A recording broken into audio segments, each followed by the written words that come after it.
Olá, eu sou a Mariana, representando minha dupla no trabalho interdisciplinar, e o doce de festa julina que escolhemos é o pé de moleque. Os ingredientes são açúcar, água, margarina, leite condensado, amendoim torrado, fermento e achocolatado.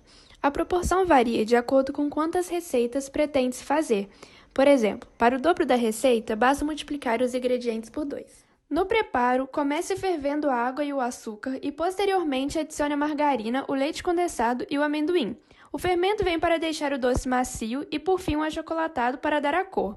Quando atingir a consistência ideal, deixe o doce descansar na forma untada. Analisando quimicamente, a quantidade de substância envolvida é de 1.101 gramas. Usamos regra de 3 e transformação de medida no cálculo estequiométrico. Exemplo, uma xícara é 165 gramas, e como precisamos de 2 para amendoim, gastamos 330. Criamos também uma tabela nutricional com os dados de energia, carboidrato, proteína e gordura de cada alimento, exceto da água. Somando todas as calorias, obtivemos um total de 4.501 cal.